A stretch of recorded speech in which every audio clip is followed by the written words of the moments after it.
네, 그 2일차 G프라이버시 2021 강연을 들어보도록 하겠습니다. 첫 발표입니다. 이번 첫 발표는 그 한국인터넷진흥원 치매 대응단의 이동근 단장님을 모셨습니다. 안녕하세요. 네, 반갑습니다. 네네. 요즘 많이 바쁘시죠?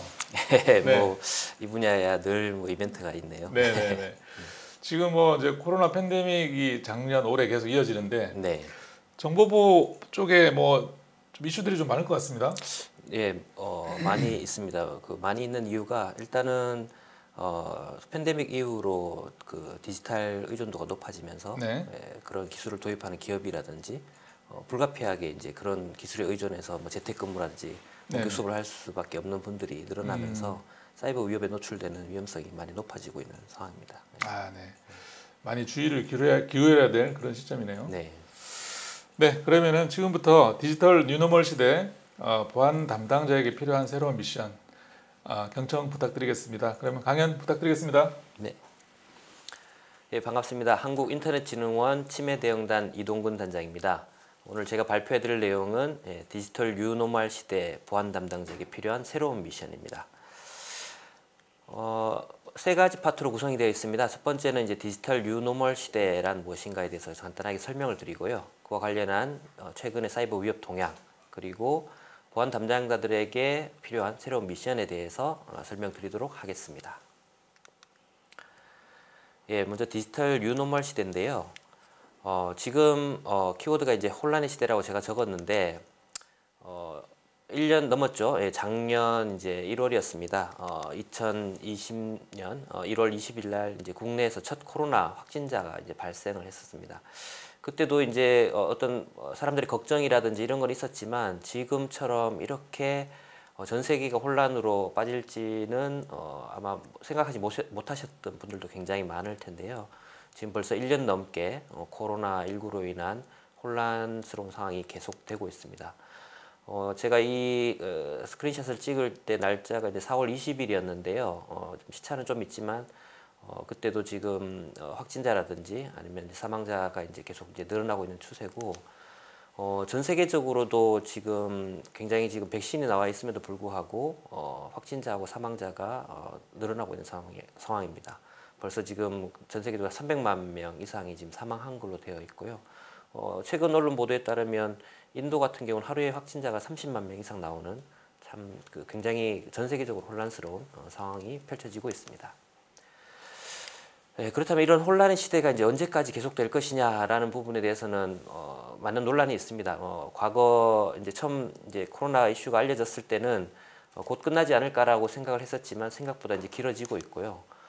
백신이 이제 나왔음에도 불구하고 이게 게임 체인저로 이제 그 포스트 코로나로 바로 갈 수가 없는 상황이 벌어지고 있습니다. 왜냐하면 백신을 맞는 데까지 걸리는 시간과 이제 그런 집단 면역 체계까지 이르기까지 굉장히 이제 많은 시간이 필요하기 때문에 과거 이제 포스트 코로나라는 단어들이 굉장히 많이 나오다가 최근에는 한동안은 계속 코로나와 함께 우리가 일상을 같이 살아야 되는 그런 상황이 오지 않을까 계속 우려를 하고 있고요.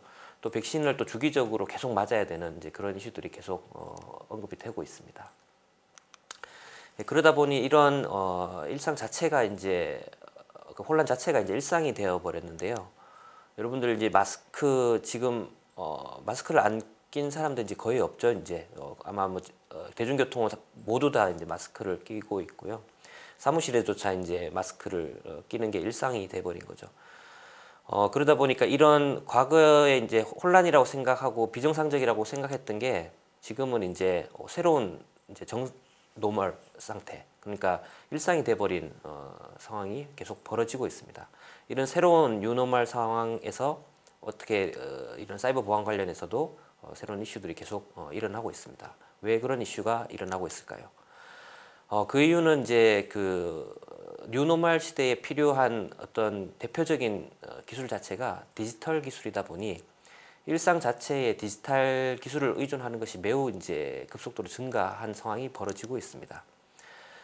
작년에 저희가 조사했을 때도 재택근무라든지 그 원격 수업에 대해서 조사를 해봤을 때 굉장히 많은 그 기업인들이 이런 쪽으로 어떻게 보면은 업무 방식을 바꾸고 있고, 향후에 코로나가 끝나도 재택근무가 계속 이어질 거라는 대답도 굉장히 많았습니다. 그리고 요즘에 그 매장이라 오프라인 매장을 가도 실제 그 점원과의 접점을 최소화하기 위해서 비대면 방식으로 결제를 한다든지 주문을 한다든지 그런 형태가 많이 이제 그 일상화되면서 일상생활 자체에 디지털 기술이 굉장히 많이 스며들고 그 의존도가 높아지고 있는 상황입니다. 뿐만 아니라 이런 디지털 기술에 대한 의존도가 높아지면서 디지털 전환, 디지털 트랜스포메이션에 대한 수요도 이제 급증을 하고 있는데요. 작년에 그 MS CEO가 한 말입니다. 그 최근 그 2달간 그 겪은 디지털 그 전환이 과거에 2년간 보았던 것 맞먹는다고 이야기를 하고 있습니다. 그 과거에 보지 못했던 엄청난 규모의 디지털 전환이 일어나고 있다라고 마이크로소프트의 CEO가 이야기를 했었고요. 그에 대한 결과인 것 같습니다. 작년에 이제 코로나 그 특수 상황으로 인해서 전 세계 클라우드 시장이 초호황을 누렸고요. 관련해서 기업들의 수익도 엄청나게 급증하는 데이터들이 나오고 있습니다. 뿐만 아니라 이제 기업들이 이제 그 사람에 대한 이제 의존도가 이제 그 많이 줄어들다 보니까 자동화에 대한 수요도 많이 이제 높아지게 되었습니다. 그래서 RPA를 도입하려는 기업들이 늘어나고 거기에 대한 시장도 급격하게 증가하는 추세가 보였습니다. 뿐만 아니라 올해 이제 초에 있었던 그 세계적인 가전 전시회인 CES를 보시면 CES가 그 열린 이래로 처음으로 이제 완전 그 디지털로 오프라인이 없는 거죠. 이제 디지털 방식으로 진행이 됐고요. 크게 이제 6가지 키워드가 전체 그 컨퍼런스를 이제 차지했습니다. 그 핵심 키워드가 디지털 헬스, 그리고 디지털 트랜스포메이션, 그리고 로봇, 드론, 그리고 자동차 관련된 기술, 그리고 5G, 스마트 시티 이렇게 6개 테마인데요. 디지털 헬스 같은 경우에는 실제 의약품이 아니라 디지털 기술을 이용해서 사람의 병을 치료하는, 뭐 예를 들어서 의사를 지원한다든지 아니면 약물 투여나 이런 것들 관리해주는 데 대해서 굉장히 어떤 주목을 받았고요. 그리고 특히 디지털 전환 같은 경우에는 교육이라든지 법조 분야에 굉장히 수요가 많은 상황이라고 합니다. 뿐만 아니라 이제 자동차 관련돼서는 아시겠지만 이제 전기차라든지 수소차 쪽으로 해서 그 탄소 중립이 이슈가 되면서 그런 시장이 커지고 그런 자동차 기술에 디지털 기술이 빠질 수가 없는 상황이 벌어지고 있습니다. 그래서 이제는 모두가 익숙해진 디지털 환경이 되고 있는데요. 뭐 집에서 재택근무나 원격 수업하시는 분들, 그리고 뭐 집에서 자녀분들이 뭐 학교에 가지 않고 이렇게 수업을 하는 경우도 종종 익숙해진 모습이 됐고요. 클라우드 자체를 쓰는 뭐 기업 환경 자체가 이제는 낯설어지지 않는 그런 형태로 바뀌고 있습니다.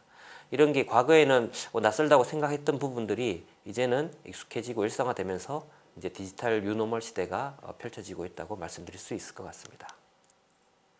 그러면은 디지털 뉴노멀 시대에 과연 이제 사이버 위협 동향은 이제 어떤 이슈가 있는지 한번 살펴보도록 하겠습니다. 먼저 이제 코로나19 관련 보안 위협인데요. 앞서 그 기자님하고도 이야기할 때 코로나19 관련해서 보안 위협을 말씀드렸는데 아무래도 그 과거와 달리 디지털 기술에 대한 의존도가 높아지고 과거에 경험하지 못했던 비대면 환경에서의 어떤 활동들이 높아지면서 어떤 사이버 공간에 대한 접촉이 일반 사용자라든지 기업인들이 많아지게 됐습니다. 그러면서 사이버 위험에 대한 노출도 굉장히 높아졌는데요. 결국 이제 해커들이 이런 포인트를 놓치지 않고 이제 공격 타겟으로 이제 잡게 된 부분입니다. 보시는 것처럼 이제 작년에 발표된 최근 논문을 보면 작년에 이 코로나 이슈로 악용된 도메인이 특정 시점 코로나가 이제 한참 이슈가 되는 시점에 급격히 증가했다는 데이터가 있고요. 그리고 아마 이제 이 관련해서 언론도 많이 보셨을 겁니다. 저희도 긴급하게 대응을 했었는데요.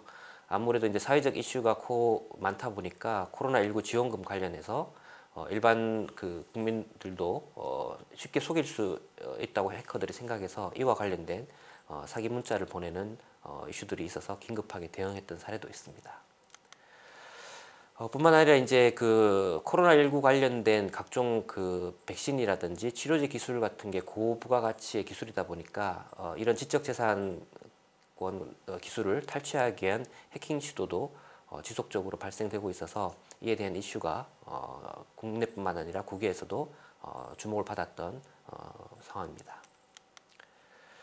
그리고 이제 랜섬웨어는 뭐 꼭 코로나 때문은 아니지만 코로나 기간 때에 굉장히 이제 기업인들을 괴롭히는 하나의 큰 보안 위험 요소가 됐습니다. 그 보안업체에서 발표한 그 최근 자료인데요.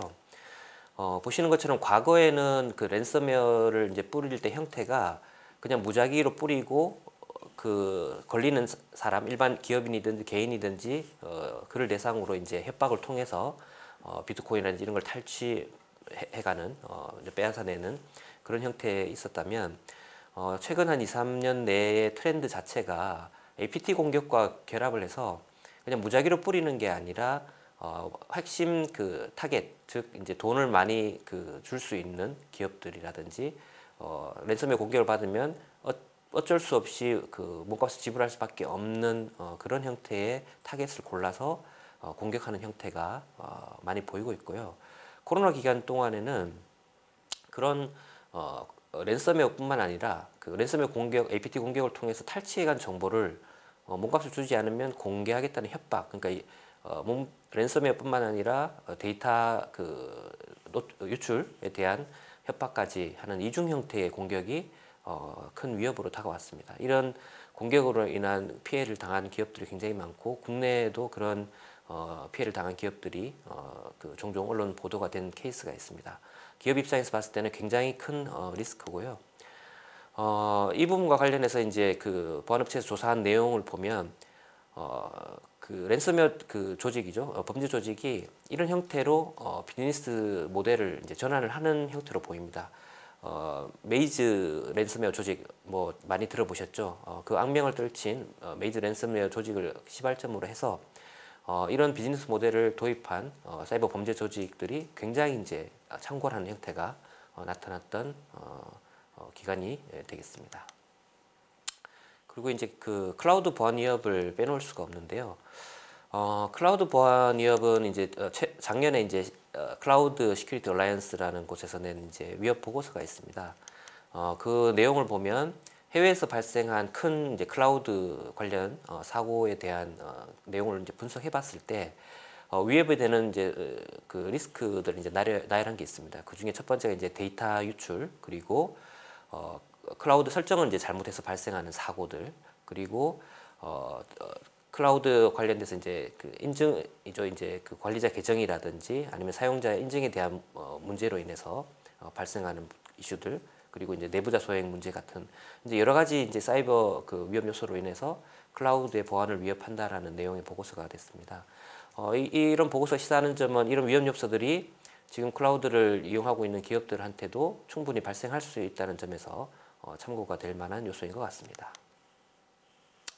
다음으로 이제 공급망 보안 위협은 이제 뭐 과거부터 계속 이슈가 되어 왔지만 작년 연말에 이제 큰 공급망 보안 이슈와 관련해서 큰 사고가 있었습니다. 이제 뭐 아시는 분도 계시겠지만 작년 연말에 이제 파이어아이가 이제 그 해킹을 당했다라고 이제 그 언론 보도가 됐습니다. 이제 파이어아이가 자신들의 어떤 그 정보 자산이 유출된 부분을 조사하는 과정 중에 해킹 경로로 그 솔라윈즈가 악용됐다라는 걸 이제 공개하게 됩니다. 솔라윈즈는 이제 네트워크이라든지 여러 가지 정보 자산 시스템들을 이제 통합 관리해주는 솔루션을 공급하는 기업인데요. 전 세계에서 큰 IT 기업들이라든지 디지털 기술을 도입한 기업들은 굉장히 이런 솔루션들을 많이 쓰고 있습니다. 솔라윈즈 자체가 이제 내부망이 해킹당하면서 그와 관련돼서 그 솔라윈즈 제품을 통해서 이제 악성 코드가 유포되면서 파이어아이뿐만 아니라 그 고객이던 이제 그 마이크로소프트사도 해킹을 당해서 소스 코드까지 이제 해커에게 노출되는 이슈가 있었고요. 이런 그 대규모 그 공격에 대해서 이제 미국 이때 당시가 이제 선거가 그 끝나고 이제 바이든 정부가 넘어가는 이제 상황이었죠. 이제 작년 연말 바이든 정부에서는 굉장히 심각하게 이슈화를 하고 있고 최근에 이거와 관련해서 이제 러시아 측에다 강력한 이제 경고 메시지를 보내는 상황으로 이제 전개가 되고 있습니다. 당시 이제 피해를 당했던 그 마이크로소프트에서 그 분석한 결과를 잠깐 말씀을 드리면 솔라윈즈가 자체가 이제 해킹을 당하면서 솔라윈즈 그 소프트웨어 개발 그 망 자체가 이제 해킹을 당한 것으로 보입니다. 그 내부까지 해커가 침투하면서 소프트 패키징을 하죠. 이제 소프트웨어가 업데이트가 되면 이제 업데이트된 파일을 내려보내야 되는데요. 그 업데이트된 파일 내부에 악성 코드를 몰래 심어서 그거를 이제 타겟인 그 고객들한테 이제 내려보내게 되고요. 당연히 이제 그 디지털 서명까지 되어 있어서 신뢰할 수 있는 파일이라고 생각을 하고 이거를 받아서 설치한 기업들은 해커가 심어놓은 악성 코드에 감염이 돼서 내부망이 감염되는 피해로 이제 전이가 됩니다. 그렇다면 과연 이제 해커가 이제 노리는 그 타겟이 뭘까 해서 MS 쪽에서 추가적으로 계속 분석한 내용이 있는데요. 1차적으로 해커가 그 감염된 그 내부망을 침투한 이후에 여러 이제 그 레터럴 무브먼트를 하면서 관리자 계정이라든지 여러 가지 이제 그 정보를 이제 취득하게 됩니다. 이러한 이제 취득 과정을 거쳐서 결국 해커가 최종적으로 타겟을 한 것은 여기 보시는 것처럼 온프리미스 환경에서 결국 클라우드 쪽으로 접속하는 포인트 접점을 이제 찾아내고 실제적으로 이제 클라우드로 정상적인 사용자인 것처럼 접속해서 데이터를 이제 빼내는 그런 형태였습니다. 결국 해커가 노린 건 중요 정보 자산이 있는 클라우드였다라는 게 포인트가 되겠습니다. 네, 여기까지 제가 이제 디지털 유노멀 시대의 환경 변화하고 최근 사이버 위협 동향에 대해서 말씀드렸는데요. 그렇다면 과연 이제 이런 그 새로운 환경에서 과연 보안 담당자 분들한테 그럼 과거와 똑같이 그냥 내가 하는 일 그대로 하면 될까? 라는 질문이라면 저는 아니라고 대답을 드리고 싶습니다. 왜냐하면 환경이 굉장히 바뀌고 있고 이런 과정 중에서 보안이 굉장히 큰 요소로 지금 부각이 되고 있습니다. 그렇다면 실제 이제 기관에 조직에 계신 보안 담당자 입장에서는 부담도 많이 되실 텐데요. 그렇다면 이제 이런 부담감을 가지고서 뭔가 새로운 이제 미션을 찾고 그걸 이제 해결해 나가는 게 필요할 텐데요. 제가 이제 몇 가지 자료를 이제 정리를 해봤습니다. 하나하나씩 이제 설명을 드리도록 하겠습니다. 첫 번째 말씀드리고 싶은 게 이제 계정 관리 및 접근 통제 이슈 관련인데요. 이거 당연한 거 아니야? 이건 뭐 내가 기본적으로 해오던 건데라고 이제 생각하시는데 최근에 이제 그 코로나 이슈로서 클라우드 사용이 굉장히 이제 많아지고 있습니다. 공공 쪽에서도 지금 클라우드 사용을 지속적으로 이제 확대하는 정책들이 굉장히 나오고 있고요. 일부 그 기관들 같은 경우에는 내부적으로 이제 프라이빗한 클라우드를 쓰다가 최근에는 퍼블릭한 클라우드를 이제 같이 쓰는 이제 하이브리드 형태로 많이 전환이 되고 있습니다. 둘 다 이제 장단점이 있다 보니까 이거를 같이 이제 융합해서 쓰는 형태가 굉장히 시너지 효과를 내다 보니까 이런 형태의 클라우드 환경이 지금 많이 늘어나고 있는 추세입니다. 그러다 보니까 기존의 그 뭐 한쪽 프라이빗이라든지 퍼블릭 클라우드만 쓰는 형태가 아니라 굉장히 이제 복잡한 클라우드 운영 환경이 이제 생기다 보니까 여기에 대한 이제 계정 관리라든지 접근 통제가 굉장히 큰 이슈로 이제 떠오르고 있습니다. 과연 이제 이런 환경에서 보안 담당자들이 어떤 미션을 챙겨야 될지 한번 세 가지를 뽑아봤습니다. 첫 번째는 보안팀과 IT팀의 긴밀한 협력 체계 구축입니다. 이거는 뭐 당연한 공자님 말씀 같이 들릴 수도 있지만 특히 이런 하이브리드 클라우드로 갔을 때 IT 운영팀 같은 경우에는 빨리 이제 솔루션이라든지 서비스를 내야 되고 새롭게 도입한 클라우드와 프라이빗 클라우드 이제 연동하는 문제라든지 여러 가지 이제 이슈들을 처리를 해야 되는데 이런 과정 중에 이제 보안팀과의 커뮤니케이션이라든지 코어가 잘못되면 미스링크가 발생할 가능성이 굉장히 높습니다. 뭐 예를 들어 개발 과정으로 만들어 놓은 계정이 방치되었다가 사고로 이어진다든지 그런 형태가 충분히 발생할 수 있기 때문에 보안팀과 IT팀이 실제 그 전략 수립부터 어떻게 보면 하이브리드 클라우드를 구축하는 과정 내에 긴밀하게 이제 협력하는 게 필요한 부분이고요. 두 번째는 이런 이제 복잡해지는 클라우드 운영 환경이다 보니까 기존 이제 프라이빗 클라우드라든지 아니면 퍼블릭 클라우드에 있는 그런 모니터링 체계라든지 이런 것들을 통합하는 과정 내에 굉장히 이제 어려움이 많은 요소들이 있습니다. 하지만 이걸 그대로 방치해 둘 수는 없고 이걸 따로따로 본다는 것 자체도 굉장히 리스크한 부분이 됩니다. 따라서 이 전체 하이브리드 클라우드를 통합 모니터링하고 가시성을 확보하는 어떻게 확보할 것인지에 대해서 공부하고 그 해결책을 마련하는 게 굉장히 큰 미션이 되겠습니다. 그리고 이제 마지막 부분인데요. 뭐 IAM은 뭐 여러분들 클라우드를 쓰시면 기본적으로 좀 많이 이제 도입을 하고 계실 텐데요. 일단은 이런 하이브리드 클라우드 내에 지금 사용하고 계신 이제 IAM을 최적화하는 것이 굉장히 중요한 부분이 되겠습니다.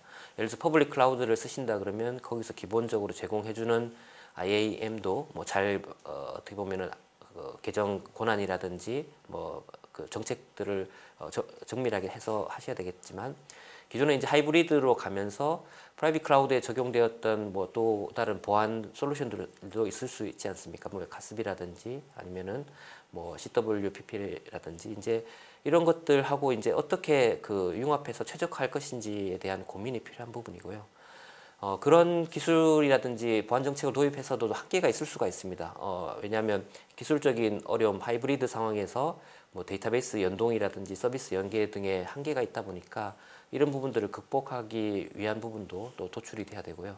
최근에는 기존 클라우드 보안 정책만으로는 이제 앞서 말씀드렸던 이런 그 솔라윈즈 사고처럼 해킹 사고가 지속적으로 발생할 수 있다는 이슈가 되면서 제로 트러스트라는 어떤 접근이 중요한 부분이라는 이슈가 최근 화두로 떠오르고 있습니다. 따라서 이런 하이브리드 클라우드를 씀에 있어서 제로 트러스트 기술을 어떻게 접목할 것인지, 뭐 대표적으로 뭐 마이크로 세그멘테이션이라든지 뭐 아니면은 그 SDP라든지 이런 것들 여러 가지 기술들을 활용해서 어떻게 제로 트러스트를 구현할 건지에 대해서도 보안 담당자들이 고민해야 될 부분이라고 생각을 합니다.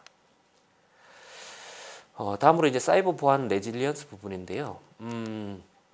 코로나 이슈로 그 사이버 보안 아니면 그 IT 운영 담당자들도 굉장히 고생을 하고 있습니다. 왜냐하면 갑자기 이제 긴급하게 이제 재택근무라든지 기업 근무 환경, 기업의 업무 환경 자체가 이제 바뀌는으로 인해서, 그리고 그 기업 보안 담당자들도 이제 결국 코로나 위협에 노출될 수 있기 때문에 그런 업무 체계라든지 비상 사태에 어떻게 할 것인지 하는 이슈도 있었는데, 거기다가 앞서 이제 트렌드에도 말씀드렸지만 이제 랜섬웨어 이슈까지 이제 엎친 데 덮친 격이죠. 이제 이런 형태의 사고가 발생하게 되면 정말 이제 최악의 상황이 발생할 수가 있습니다. 그러면 사고 대응과 복구 이게 따로 갈 수 있는 문제가 아니게 되고요. 그렇다 그러면 사이버 보안에서 레질리언스는 하나의 스트림으로서 관리되는 게 굉장히 중요한 부분 되겠습니다. 그래서 이제 제가 그 미션으로 이제 말씀드리고 싶은 세 가지를 뽑아봤는데요. 첫 번째는 사고 대응과 복구 프로세스의 통합 부분입니다. 이미 이제 통합해서 운영하고 계신 분도 계실 텐데요. 제가 이제 이렇게 좀 살펴보면 일반 기업들이나 일반 조직에서 보면 실제 사고가 났을 때 대응하는 프로세스하고 장애라든지 아니면 이제 뭐 랜섬웨어도 일종의 장애로 보더라고요. 이제 그런 형태의 복구 체계가 이제 따로따로 운영되는 경우들이 있습니다. 이제 그러다 보니까 제대로 이제 그 위협에 대한 대응이라든지 재발 방지책이 이제 마련되지 않는 문제가 생기게 되고요. 그런 측면에서 저는 이제 결국은 어떤 사이버 환경에서 어떤 견고한 어떤 그 레질리언스 스테이터스를 유지하기 위해서는 사고 대응과 복구 프로세스를 통합해서 체계적으로 관리되는 게 굉장히 이제 중요한 부분이라고 말씀드릴 수가 있고요. 이 부분에 관해서는 이제 이미 그 이제 여러 번 이제 제가 다른 곳에서 말씀을 드렸는데, 백업 체계 자체를 이제 그 대부분 이제 우리는 백업을 하고 있어, 뭐 이제 백업하고 있으니까 뭐 사고 나면 바로 백업하면 되지, 뭐 이런 부분들이 있는데, 백업을 하는 것도 잘 관리하고 그리고 이게 최대한 좋은 상태의 품질을 유지하는 게 굉장히 중요한 부분입니다. 예를 들어서 백업이 있는데 그 백업이 관리가 잘 안 돼서 예를 들어서 그 해커한테 감염이 돼서 백업이 손상된다든지 그러면 이제 복구를 할 수가 없게 되는 부분이죠. 그리고 백업을 제대로 못해서 이제 그 로스가 발생하는 거죠. 중요한 데이터들이 일부 날아가 버린다든지 이런 형태로 해서 백업에 대한 그 품질 관리가 제대로 안 돼서 생기는 문제들이 있습니다.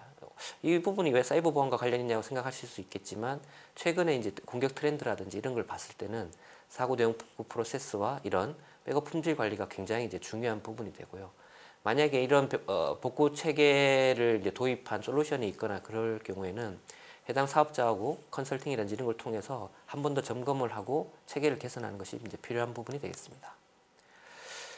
다음으로 이제 한번 말씀드리고 싶은 게, 아까 이제 처음 서두에도 이제 최악의 상황을 말씀드렸는데요. 보통 이제 백업 훈련을 하게 되면 이제 백업 전환합니다라고 해서 그냥 있는 백업으로 다시 이제 시스템 자체를 뭐 이중화한 이후에 하나를 끄고 하나를 뭐 다시 가동을 한다든지 굉장히 이제 심플한 형태의 훈련 시나리오로 운영되는 경우가 많은데요. 최악의 상황을 가정한 훈련 시나리오도 필요하다고 생각을 합니다.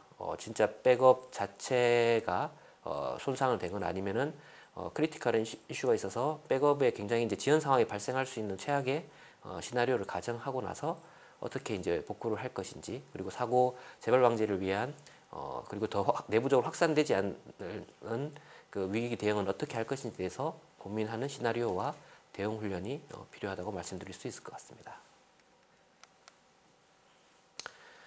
예, 다음으로 데브옵스 보안 관리인데요. 여러분들 이제 데브옵스 많이 들어보셨을 겁니다. 최근 이제 그 기업들이라든지 아니면 조직 내에서 이런 데브옵스 체계로 소프트웨어를 개발해서 배포하는 체계가 굉장히 많이 도입되고 운영이 되고 있습니다. 개발 및 운영 환경도 바뀌고 있고요. 특히 이제 클라우드를 활용하다 보니까 클라우드 기반의 이제 데브옵스 체계를 운영하는 기업들이 굉장히 이제 많아지고 있습니다. 이런 상황에서 이제 지속적인 이제 그 CI/CD라고 하죠. 지속적인 그 통합과 어떤 그 솔루션에 대한 배포 체계를 제대로 이제 운영하는 게 굉장히 중요한 부분인데요.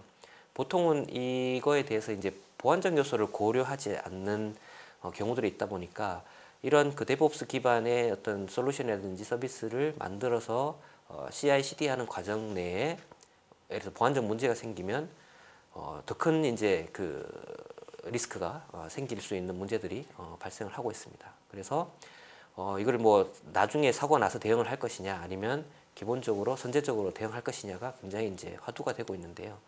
저는 보안 담당자들에게 말씀드리고 싶은 게 이 부분이 저기는 이제 개발 그 운영 영역 쪽에서 하는 부분이니까 뭐 내가 나중에 뭐 문제가 생기면 대응하지 부분이 아니라 처음부터 인발부가 돼서 대응을 하는 게 조직 측면에서는 굉장히 리스크를 줄일 수 있는 부분이라고 말씀드릴 수 있을 것 같습니다. 첫 번째 말씀드리고 싶은 게 이제 위에서 이제 데브옵스 프로세스가 있는데요. 이 개발과 운영을 담당하는 조직하고 이제 보안을 담당하는 이제 조직 사이에 업무 협업 체계라든지 프로세스를 정립하는 게 굉장히 중요한 부분이 되겠습니다. 예를 들어 뭐 그 회사 내부의 규정이라든지 이런 걸 점검해서라도 최대한 이런 그 보안 데브옵스 프로세스 내에 보안을 어떻게 담을지에 대한 점검이 이제 필요한 부분이고요. 두 번째로 이제 말씀드리고 싶은 거는 이제 이런 그 데브옵스 과정에서 이제 제품이나 서비스를 기획을 하고 이제 설계를 하고 이제 개발을 하고 이제 배포하는 과정이 있는데요.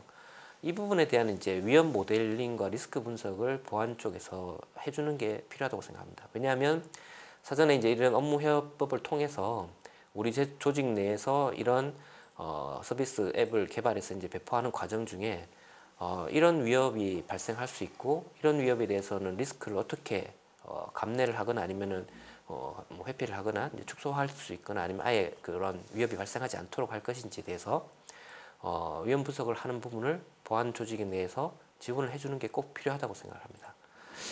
그래서 이제 이런 앞서 말씀드린 개발 뭐 운영 조직과의 업무 프로세스라든지 제품 서비스 내는 위협 분석이라든지 이런 것들이 전체 그 데브옵스 과정 내에 녹아 들어가는 이제 데브섹옵스를 도입하는 게 굉장히 이제 중요한 포인트라고 말씀드릴 수 있을 것 같습니다. 이게 이제 쉬운 부분야는 아닙니다. 앞서 말씀드린 것처럼 조직에 대한 어떤 그 핵심적인 업무 프로세스도 필요한 부분이 있고요. 국내에서는 이제 그 국내 뭐 보험사 쪽에서 이제 이런 데브섹옵스를 도입해서 성공적으로 이제 운영을 하고 있다는 사례도 있습니다. 그래서 이런 뭐 공공이나 이런 쪽에서도 이제 데브옵스라든지 이런 것들을 도입하기 위한 체계들이 많이 검토가 되고 있는데 좀 더 한 발짝 더 나가서 보안을 내재화할 수 있는 체계로 전환해서 운영하는 게 어떻게 보면은 향후 더 많은 위험을 줄일 수 있는 포인트라고 생각이 됩니다. 예, 다음으로 이제 서드파티 위험 관리 부분인데요. 앞서 이제 공급망 이슈도 있었지만 이제 디지털 이런 서플라이 체인이 굉장히 지금 화두가 되고 있습니다. 왜냐하면 뭐 모든 것을 그 어떤 한 기업 내에서 A부터 Z까지 다 생산 개발해서 적용할 수 있는 체계가 아니다 보니까 서드 파티와 함께 할 수밖에 없는 상황입니다. 이런 이제 디지털 공급망 체계 자체 내에서 약한 고리들이 생길 수밖에 없는데요. 이런 약한 고리들을 이제 어떻게 찾고 조치해서 위험을 줄일 거냐가 이제 굉장히 보안 담당자한테는 힘든 숙제로 다가오고 있습니다. 그래서 이 부분에 대해서도 새로운 미션으로 이제 제가 말씀을 드리고 싶습니다. 첫 번째 말씀드리고 싶은 부분은 원격지 개발 용역 보안 관리입니다.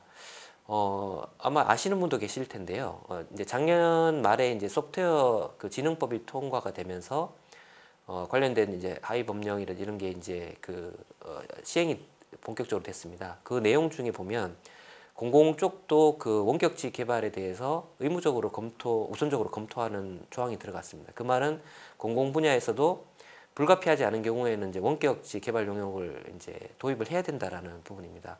소프트웨어 업계에서는 이제 이 부분을 굉장히 이제 환영을 하는 부분입니다. 왜냐하면 개발자들이 이제 실제 사이트로 가서 이제 개발하는 것보다 이제 원격지에서 개발해야 될 수밖에 없는 상황들이 굉장히 어떻게 보면 기업 내에서 이제 또 효율적 측면이라든지 인력 관리 측면에서 도움이 많이 되기 때문에 이런 부분을 이제 선호하게 되는데요. 이런 원격지 개발 용역 관리를 만약에 도입하게 된다 그러면 아무래도 이제 보안적으로 고려해야 될 사항이 굉장히 이제 많아지는 부분들입니다. 그러면 과연 이제 원격지 개발 용역으로 참여한 서드 파티에 대해서 어떻게 보안 관리를 할 것인지에 대해서 굉장히 이제 큰 이슈로 다가오기 때문에 이 부분에 대해서도 보안 담당자가 굉장히 이제 신경을 써야 될 부분이라고 말씀드릴 수가 있고요. 두 번째는 이제 디지털 공급망 관련해 가지고 기업이나 조직 내에서 이제 도입된 정보 자산들, 소프트웨어라든지 하드웨어들이 굉장히 많이 있습니다. 그렇다면 이제 과연 이런 제품이나 서비스에 대해서 형상 관리가 이제 제대로 되고 있는 부분도 굉장히 중요한 부분입니다.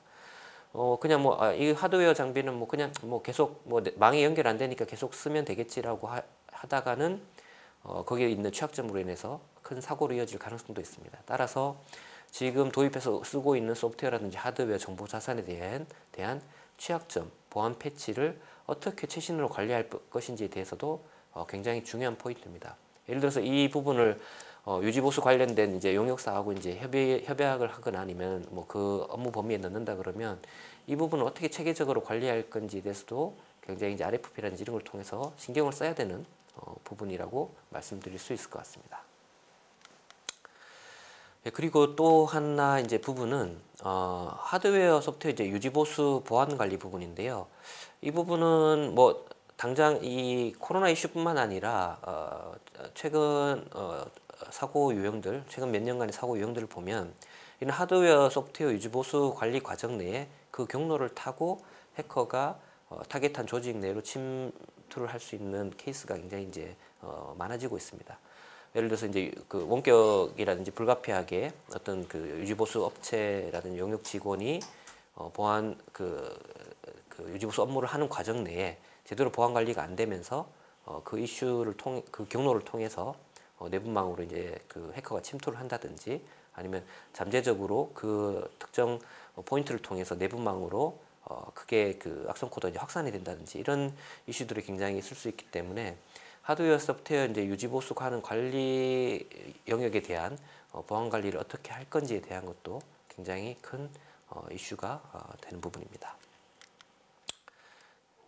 예, 다음으로 이제 말씀드릴 부분이 이제 위협 사냥 부분인데요. 아마 이 그 세미나를 듣고 계신 분들 중에 제가 이런 말씀을 드리기도 참 어렵지만 제가 속한 조직뿐만 아니라 지금 듣고 계신 분들이 속한 조직 내에서도 지금 인지하지 못하고 있는 사이버 위협이 충분히 이제 존재를 하고 있습니다. 100% 해킹을 막는다는 건 현실적으로 이제 불가능하다 부분이기 때문에 언제든지 이제 해킹 사고는 발생할 수 있고 그걸 어떻게 빨리 인지하고 조치를 해서 피해를 막느냐가 굉장히 이제 중요한 포인트가 될 것 같습니다.